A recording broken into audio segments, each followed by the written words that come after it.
आप थोड़े से 10, 20, 30 साल पीछे चले जाओ। 30 साल पहले भी माचिस तो थी, पर इतनी नहीं थी कि सबके घर में मिले। तो आप जानते होंगे पड़ोसी के घर से हम लोग दिया जलाकर लाया करते थे, क्योंकि उतना पहले प्रेम भी था और अपनापन भी था। और मौसी, गांव में मौसी तो दूसरे मोहल्ले में भी रहती थी, तो सब्जी कटोरी में वहां से भी ले आते थे। कोई संकोच नहीं था। और ये तभी संभव है जब अपनापन हो, भेद खत्म हो जाए। और आज का युग ऐसा है, एक मकान में ऊपर नीचे ही रहती चाची आंटी, पर क्या मजाल है कि हम किसी के घर से कुछ लें, उधार ले आएंगे, कर्जा ले आएंगे, पर चाची से नहीं मांगेंगे। ये कारण है कि हम उस सरोवर में डूब रहे हैं जिसमें कुछ भी दिखाई देता। कहावत कैसी है सुनिए, जब ज्यादा बारिश हो जाए या ज्यादा पानी कहीं से आ जाए तो लोग बोलते हैं, अरे भैया खेत सराबोर हो गए।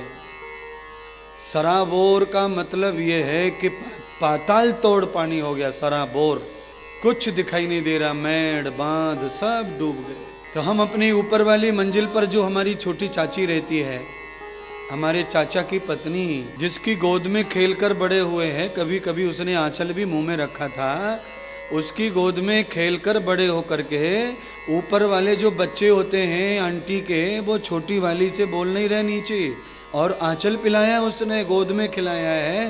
वो 4-4 दिन मायके चली जाती उसकी छाती पे डाल के, वो सब उसने किया है। पर उस सरोवर में डूबने के कारण उनको रिश्ते दिखाई देते, स्वार्थ दिखाई देता। अब इस सरोवर से, इस दलदल से कौन निकालेगा? तो बंधुओं, एक ही शक्ति है जो इस सरोवर से हमें निकालती है। सतगुरु ऐसा जानिए, दीपक की सी लोए। गुरुदेव के अंदर एक बड़ी ताकत होती है कि वो चाहे खुद कितनी भी जलेंगे, भुनेंगे, संकट में, परेशानी में, पर अपने भक्त को परेशानी से हमेशा बाहर करने का प्रयत्न करते हैं। समान संगो गति भूयः ये वे कल्पवृक्षो। सदगुरु का दूसरा नाम कल्प वृक्ष है।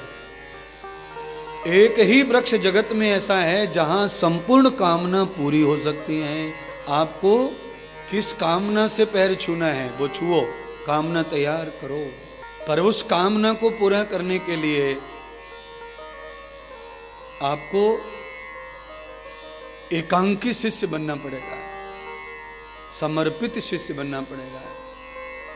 आपकी बुद्धि से भेद मत निकालना पड़ेगा। इस समय आपकी बुद्धि कैसी है? थोड़ी हल्की है, पूर्ण परोपकारी बुद्धि नहीं है।